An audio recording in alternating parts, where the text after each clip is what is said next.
Hey everybody, my name is Elizabeth and welcome back to my channel where I encourage everyone to get out and enjoy their life, even if that means doing it by yourself. And today I am back at the Kentucky Horse Park because I had so much fun last time. But this time I'm here for actually one of the events that they host. I think it's called the Summer Horse Show. And if you can see behind me, there's like jumps and stuff like that. Oh. And so I'm very excited to see what kinds of shows they have, what kind of competitions, because I've never been to anything like this. So let's go and see what it's like. Love like how like whimsical all these jumps are, like it has pinwheels on it. And then this one over here has chess pieces. And I'm used to just seeing like the more serious ones. And hearts and peacocks. Our next receiver will be number 1218. So every time I watch horse riding on television, I wonder how they know which one to go to next because they're kind of all over the place. And now being in person, I can actually see they have numbers on them. And they only have a number on the side that you jump from. So you know, oh, I'm supposed to go over it this way. And this one's next. Like, let's see. This one in front of me, for example, has a number 8. And since it's right there, they know that that's number 8. But then, like this one here, you can't see the number because they jump from the other side.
Okay, so this is so much fun. And they're just like younger people, amateurish, you know, but it's still fun to see up close because I've never seen equestrian jumping like this in person before. And right now they're setting up for the actual real amateur jumpers, and they're lowering all the fences.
So when I'm filming like this, I have to constantly remind myself, like, look up.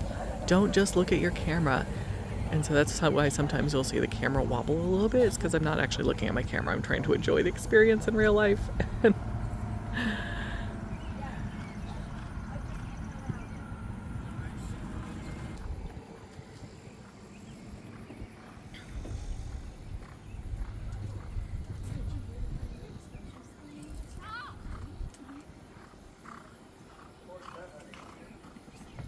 Oh.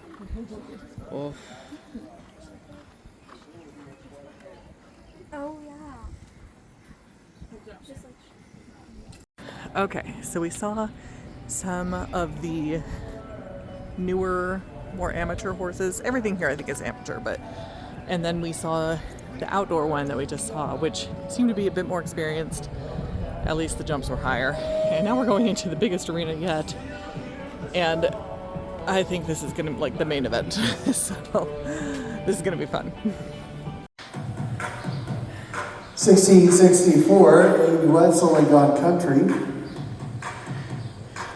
So definitely the biggest arena, and it is empty. We're here on a Friday. So apparently that's the time to come. And they even have like the big screen.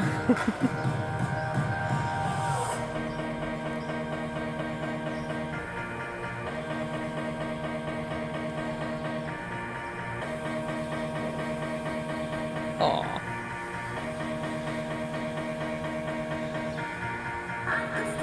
Oh no. He just stopped. Yep. Okay, this guy is doing. didn't put their thing out in the middle. They what? Their gazebo. Oh yeah.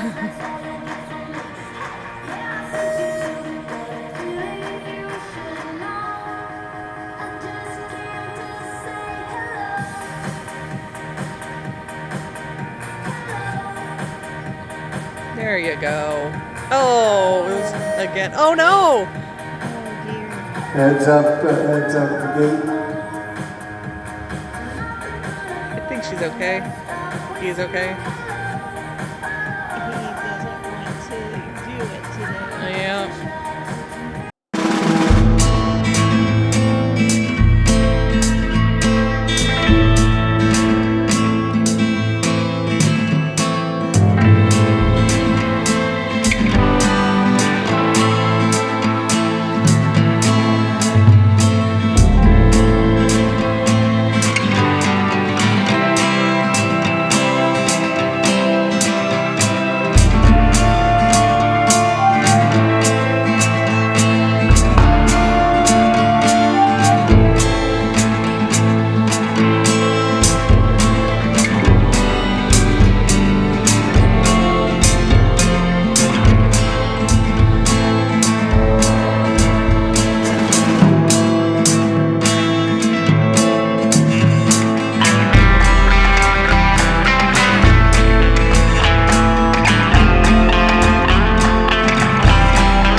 Okay, so mostly I was at the special horse show today, but there is one show that they're doing that is special, and it's a mares and foals show, and so I'm here to watch that.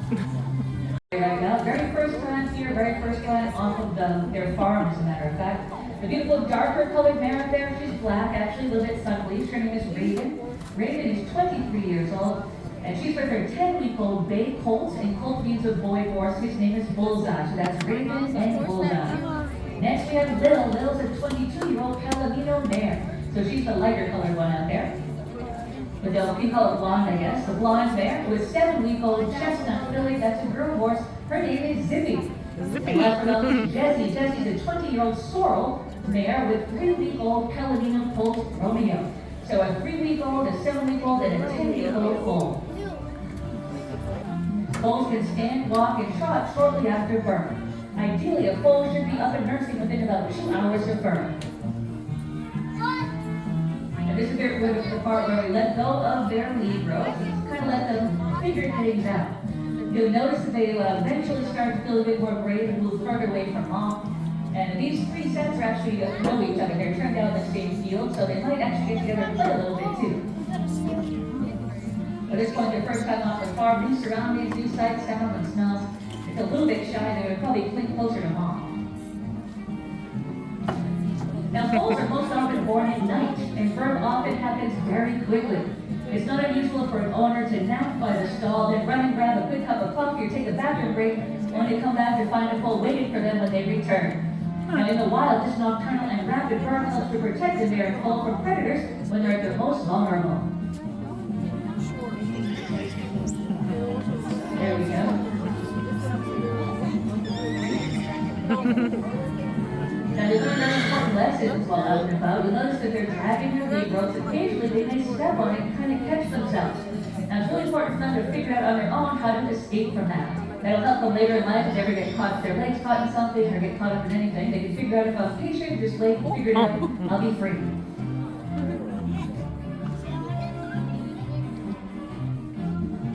And a foal's legs are almost the length they will be when they reach adulthood. Now these little guys gain weight quickly, sometimes putting on over 3 pounds a day, reaching a significant portion of their adult size by the age of 2. And invertebrate foals have soft white coverings on their hooves to protect their mother during gestation and birth. Right before birth, the foals actually rotate themselves inside the mare's womb, and they have like almost a Superman pose ready to dive into the world.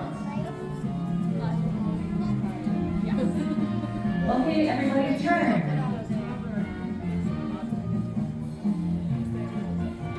Change direction, please. Now, foals are born without antibodies. That makes them very vulnerable to infection in their first weeks of life. The first milk produced by the mom or the mare, called colostrum, is crucial for providing antibodies and essential for the foal's immune system to develop. And some of the big, larger vet hospitals here actually have colostrum banks. For some reason, the mare isn't producing colostrum. You can go get some and help your foal be healthy. Mares and foals bond pretty quickly through communication that's often imperceptible to us.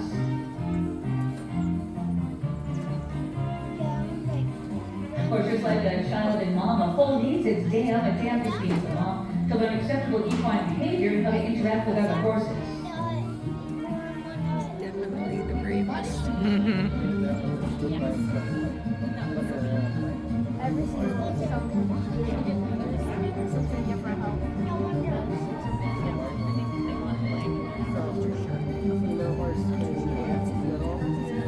Another special thing about this breed is that most horses, to go faster than a walk, will do a gait called a trot. A trot's a 2D gait. It can be very bouncy, very up and down, very uncomfortable sometimes for the rider and the horse. And it can take a little bit extra effort for the rider to kind of get comfortable doing that. These horses are bred not to trot. Instead, they do something called a single foot. So instead of going 1, 2, 1, 2, it's 1, 2, 3, 4, 1, 2, 3, 4. Foals nurse a lot, sometimes up to 5 times an hour during their first weeks of life. And the mares will produce between 2 and 4% of their body weight in milk per day. That's a lot. When the foal is tiny, they may nurse as often as every 10 minutes. Milk production does begin to slow down in the second month of the foal's life. Woohoo! Let's go! Somebody's got the zoomies.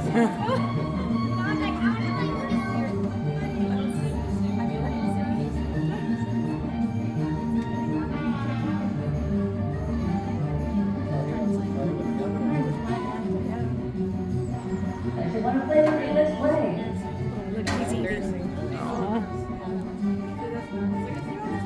Oh, this one's nursing.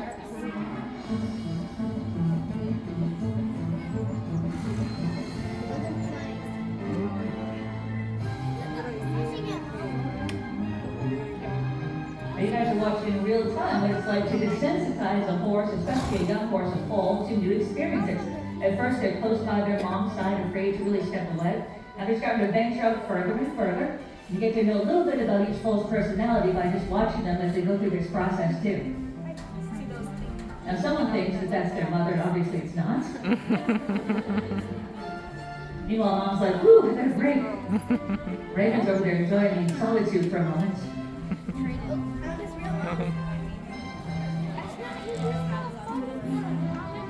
Of course, they always come back for reassurance and maybe a little drink as well. Now, weaning, as with any child, can be stressful for both the mom and the baby. It typically begins when the foal is between 4 and 6 months old. There are several different methods, including abrupt weaning and more gradual separation. Oftentimes, the mares themselves will determine when they've had enough.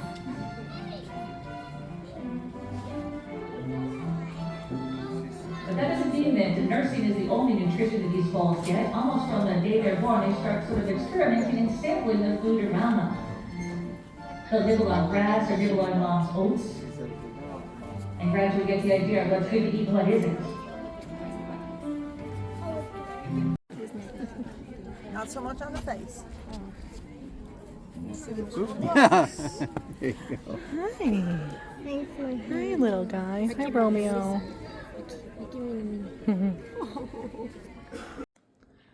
Okay, well, back from a long day at the Kentucky Horse Park. Now, I think I forgot to say this at the beginning, but my mom was actually there with me on this trip. I figured, first of all, it was not my first time doing that. I have done it by myself before, and so I know I enjoy it. Also, my parents just moved to the area. They live only 20 minutes away from me, and so I get to see them a lot more and do a lot more stuff with them. So my mom loves horses. I knew I was going down again, so I invited her to go with me. So that's why, I'm not alone. Now, I had so much fun.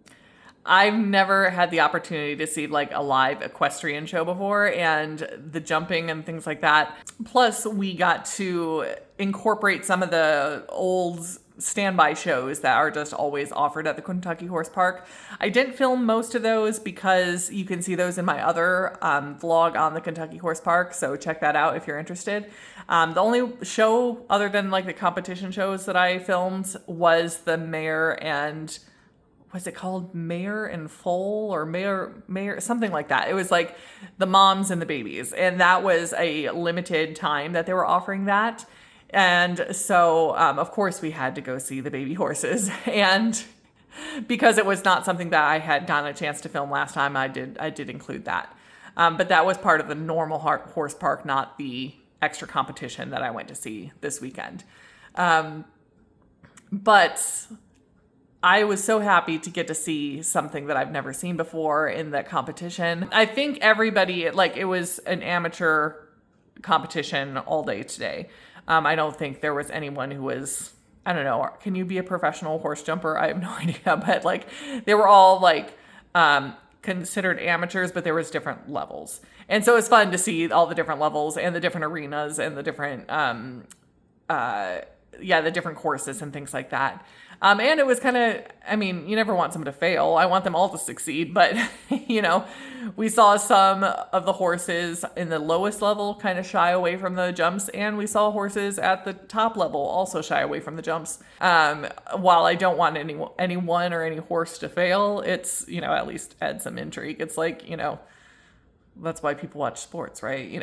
Not everything goes according to plan. And that's what makes it interesting. So, the Kentucky Horse Park has this kind of thing all year long. Like they're open just, their normal horse park all the time, but then they also have these different horse, competition groups come in and do different kinds of shows.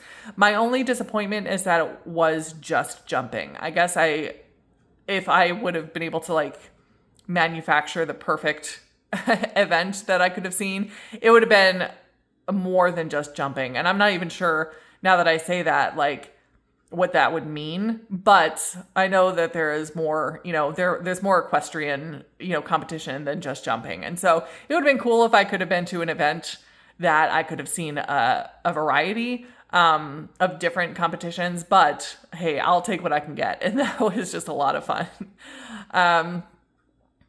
I wish I lived a little closer to it. Not that I wish I lived in Kentucky, but it's a place that I would get a season pass to and go back to frequently throughout the year if I didn't live a full 2 hours away. 2 hours is about a 1 year trip for me. It's not somewhere that I'm gonna go back to it over and over again throughout the year. But if I lived a little closer, I think I would. The same that I go to the zoo and Kings Island and things like that. So. Anyway, I hope you enjoyed this video. If you did, give it a like, subscribe, follow me on Instagram and Facebook at Lead the Life Vlog, and I'll see you next time. Bye.